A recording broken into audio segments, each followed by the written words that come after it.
This is worldwide news. Headlines around the world. Imran Khan, Pakistan's former prime minister, has been arrested after being sentenced to 3 years in prison. His team says they will be filing an appeal against the ruling. The judge found him guilty of failing to declare money earned from selling state gifts. The decision was announced in Islamabad, and a crowd outside the court began chanting Imran Khan as a thief.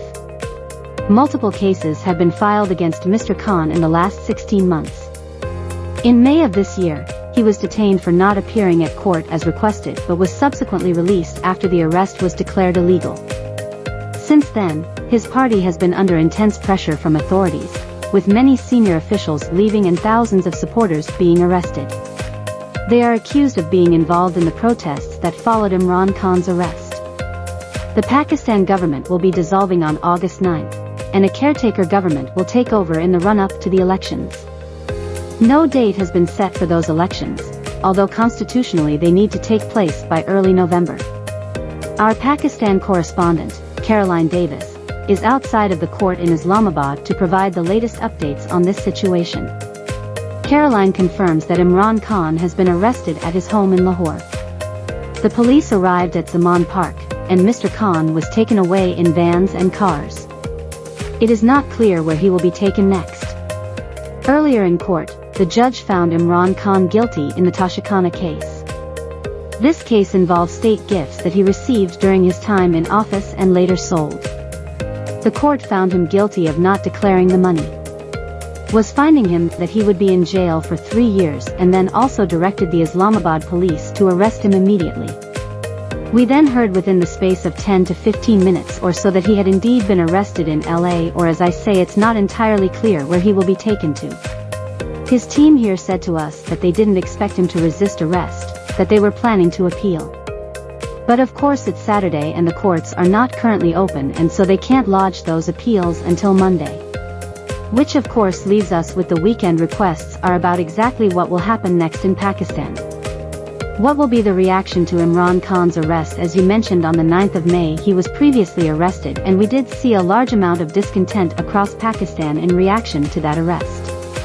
We saw military and intelligence buildings and neutral military buildings being targeted.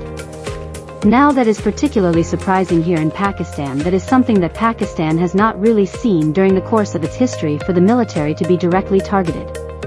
And as a result we saw a large amount of crackdown afterwards on Imran Khan and his party. Imran Khan, as you say, was released after they found that the arrest against system back then in May had been illegal, and he has since then been free.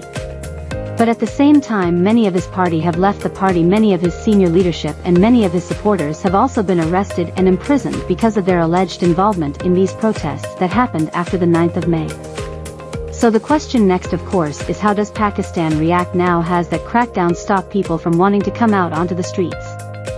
Will we see a similar sort of reaction, or will we not see a similar sort of reaction? You mentioned as well that the Pakistan parliament is due to dissolve next week on the 9th of August, and that means that they will hand over to a caretaker government who will be in power until the elections. This is all taking place in the backdrop of the elections. This is why it is such a contentious and difficult time. We're waiting to see what the reaction in Pakistan will be to Mr. Khan's arrest. Marilyn Davis, thank you very much for that. For now, we're going to stay with the story, and joining me now is Monique Farouk, who is the journalist for the Pakistani Urdu language news channel, locally known as RTV. Thank you very much for joining us. Man up, first off, how has this news been received? Well, frankly, it was something that was expected, and it hasn't come as a surprise because this case has been going on for quite a while now. It was highly likely that Imran Khan is going to get convicted in this case, and the response from his legal team was quite weak. There was apparently no defense, and it's a fact that's floating on the surface. If you look at the documents, if you go through the documents, yes, Imran Khan did get the gifts from the state depository. It was legal, yes, to that extent.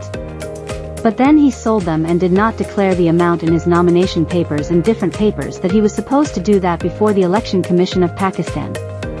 So obviously, that gave a big setback to the former Prime Minister, and ever since the case started, his lawyers were only focused on the technical point.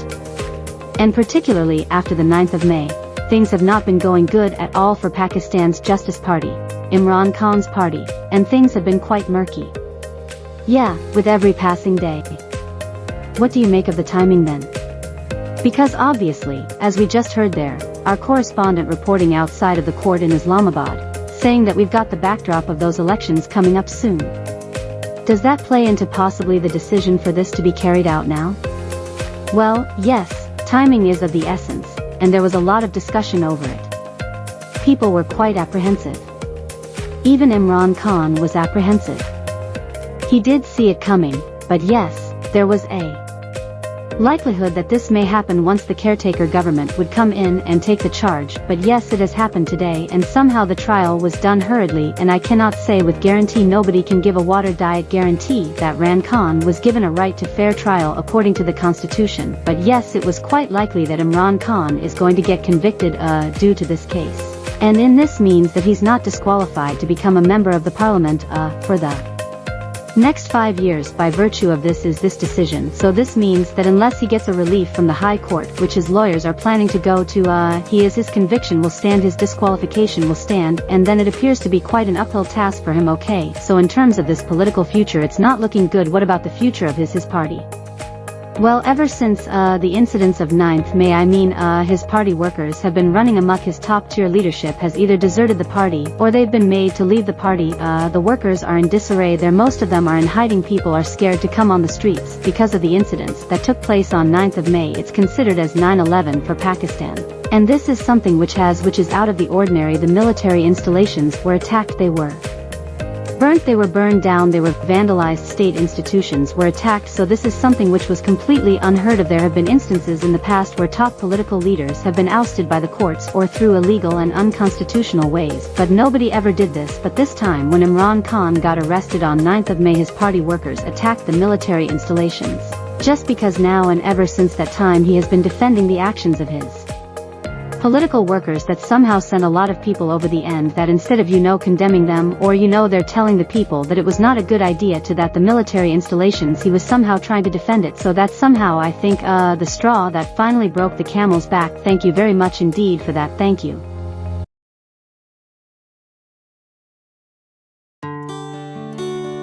Subscribe and stay tuned on Worldwide News Channel.